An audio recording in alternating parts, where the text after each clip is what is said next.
जय हिंद। चलिए इस वीडियो में हम यूपीएसआई के बारे में फुल डिटेल में जानते हैं कि आपको कैसे फॉर्म भरना है, क्या सब सिलेबस है, कितना फ़ी लग रहा है, सब कुछ डिटेल में एक ही वीडियो में हम जानने वाले हैं। तो वीडियो के अंत तक आप बने रहिएगा। आइए ऊपर से आते हैं हम। ये देखिए, ये यूपी का एसआई वाला नोटिफिकेशन है, ऑफिशियल नोटिफिकेशन है, जिसमें सब कुछ डिटेल में दिया हुआ है। कौन कौन सा पोस्ट है, तो एसआई का पोस्ट है यानी उप निरीक्षक पोस्ट है, फिर प्लाटून कमांडर है, पीएसी है, और अग्निशमन में द्वितीय अधिकारी का पद है।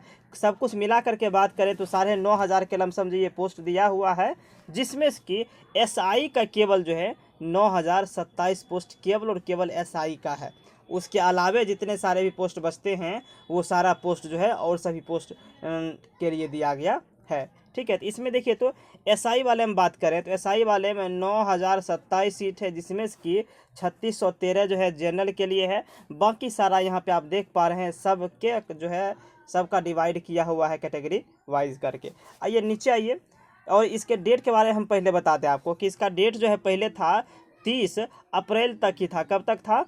30/4 तक ही लास्ट डेट इसका दिया हुआ था, लेकिन इसको लॉकडाउन के चलते बढ़ा करके क्या कर दिया गया, 30/5 कर दिया गया। इसका डेट 30/5/2021 कर दिया गया बढ़ा करके। यानी कि यदि अभी तक आप फॉर्म नहीं भरे हुए हैं तो आप इसे भर सकते हैं कभी भी, अभी भी आपके पास जो है 1.25 महीने का लगभग टाइम बच रहा है, आप आराम से भर सकते हैं। उससे पहले आप सारा कुछ डिटेल में देख लीजिए, सिलेबस वगैरह सब कुछ देख लीजिए, क्या क्वालिफिकेशन मांग रहा है वो सब भी आप देख लीजिए। उसके बाद आ जाइए यहाँ पे, प्लाटून कमांडर पीएसी में 484 सीट है, यानी कि आपको 9,027 सीट हो गया एसआई का, प्लाटून कमांडर का 484 सीट हो गया।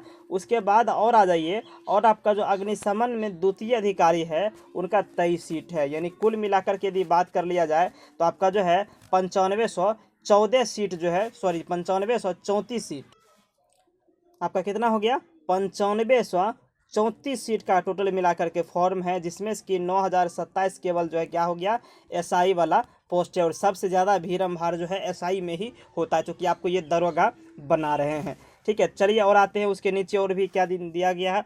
ऑनलाइन का डेट दिया गया, कब से आरंभ हुआ था, तो 1 अप्रैल से ही शुरू हो गया था और 30 अप्रैल तक लास्ट डेट था, लेकिन हमने आपको बताया क्या, 30/5 कर दिया गया। इसका ऑफिशियल साइट पे नोटिफिकेशन दिया हुआ है, वो भी जाकर के आप देख सकते हैं। 1 महीना बढ़ा दिया गया, यानी 30 मई तक आप ये फॉर्म भर सकते हैं। और यदि एप्लीकेशन फ़ी के बारे में बात करें तो एप्लीकेशन फ़ी 400 रुपये रखा गया है, तो मात्र 400 रुपये लिया जा रहा है, तो बिहार से तो कम ही है भाई।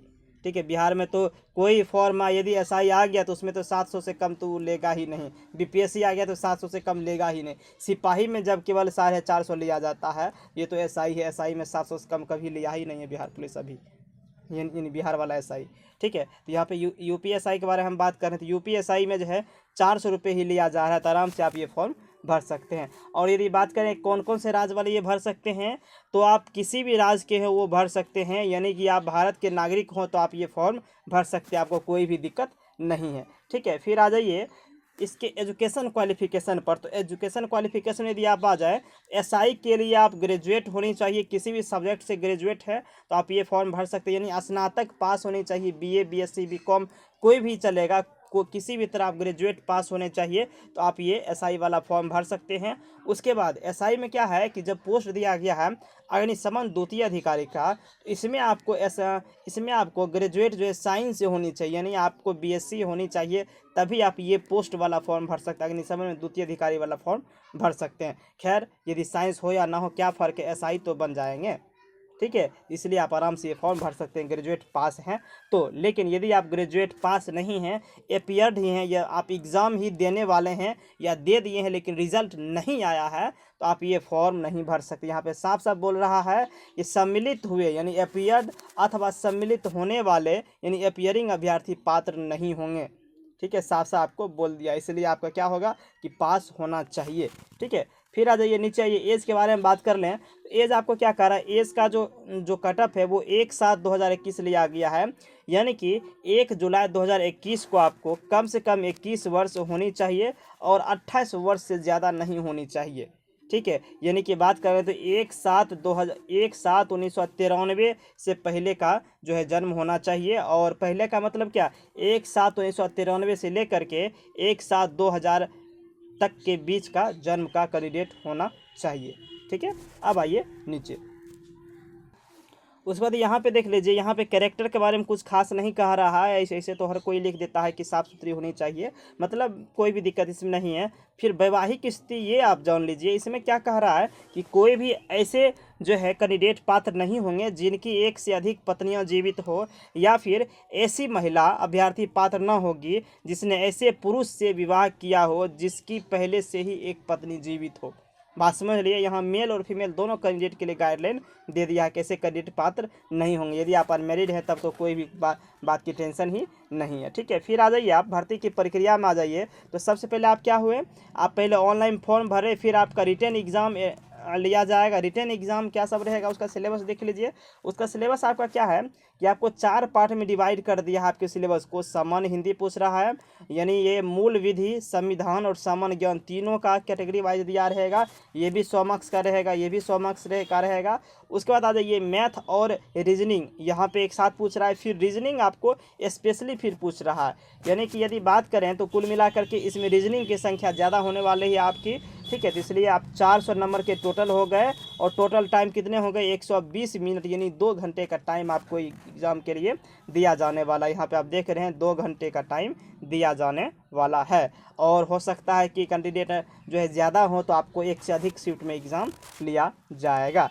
ठीक है, फिर आ जाइए इसके बाद क्या लिया जाएगा, इसके बाद आपका जो है फिजिकल लिया जाएगा, यानी जब एग्ज़ाम आप पास कर लिए जाएंगे तो आपको जो है पीटी लिया जाएगा। तो पीटी में जो कुछ दिया जाता है, यानी क्या सब लिया जाएगा वो भी हम बताते हैं आपको, लेकिन उससे पहले आप देख लीजिए हाइट के बारे में क्या कह रहा है यहाँ पे कि हाइट आपकी कितनी होनी चाहिए, ये भी आपके लिए जानना बहुत जरूरी है। हाइट देख लीजिए, तो हाइट यहाँ पे साफ साफ कह रहा है कि जनरल कैंडिडेट, अन्य पिछड़ा वर्ग और अनुसूचित जाति के लिए जो है 168 सेंटीमीटर होनी चाहिए, और जो अनुसूचित जनजाति हैं उनके लिए 160 सेंटीमीटर होनी चाहिए। ठीक है, और फीमेल के बारे में बात करें तो फीमेल का काफ़ी कम हाइट यहाँ पे लिया जाने वाला है। तो फीमेल देख लीजिए, यदि आप जनरल से और अन्य पिछड़ा वर्ग से या अनुसूचित जाति से बिलोंग करती हो तो आपको केवल 152 सेंटीमीटर लिया जाएगा, और बाकी जो बचे अनुसूचित जनजाति उनके लिए केवल 147 सेंटीमीटर है। तो फीमेल के लिए हाइट काफ़ी कम लिया जा रहा है। ठीक है, ये देख लिए। और यहाँ पे एक चीज़ बताना चाहूँगा, यदि आप यूपी से अलग स्टेट के हैं, यानी कि यदि आप यूपी के नहीं हैं, दूसरे स्टेट से बिलोंग करते हैं, तो आप जनरल कैटेगरी में माने जाएंगे। तो आपका जो हाइट है 168 ही रहने वाला है। यदि आप अपने स्टेट में किसी भी कैटेगरी में हो उससे कोई मतलब नहीं है, आप यूपी का फॉर्म भर रहे हैं तो यूपी में आप जनरल ही माने जाओगे। तो आप जब भी फॉर्म भरो तो वहाँ पे आपकी जो कैटेगरी है वो आप जनरल वहाँ पे फिल करोगे। यदि आप कोई अपना वाला कैटेगरी फिल कर देते हो अपने स्टेट वाला तो फिर वो गलत हो जाने वाला है। अब बात है कि हाइट के अलावे आपको जो है रनिंग कितना लिया जाएगा। रनिंग देख लीजिए, आपको 4.8 किलोमीटर जो 28 मिनट में दौड़ करना है मेल कैंडिडेट का, और फीमेल का 2.4 किलोमीटर है, ये 16 मिनट में दौड़ पूरा करना है। तो दौड़ भी काफ़ी ईजी है, आप आराम से निकाल सकते हो। उसके बाद जब आपकी पीटी भी हो जाएगी, जब आपकी फिजिकल हो जाएगी तो आपकी मेरिट लिस्ट जारी की जाएगी, और मेरिट लिस्ट जारी हो गई तो फिर आपकी नौकरी पक्की समझो। उसके बाद जब आप ज्वाइन पे जाओगे तो वहाँ पे आपका मेडिकल होता है, यानी कि आपका मेरिट लिस्ट जारी हो जाने के बाद मेडिकल होता है। तो मेडिकल में छटने की आप बात ही छोड़ दो, तो आराम से आप जाओ, ये फॉर्म भरो, ऑनलाइन जो है आराम से आप कर दो। हर एक जगह दिया हुआ है, सरकारीरिजल्ट.com पे भी दिया हुआ है, अन्य जगह भी दिया हुआ है। UPSI का फॉर्म आप जल्दी से भर दो। ठीक है, तो मिलते हैं नेक्स्ट वीडियो में। Thank you.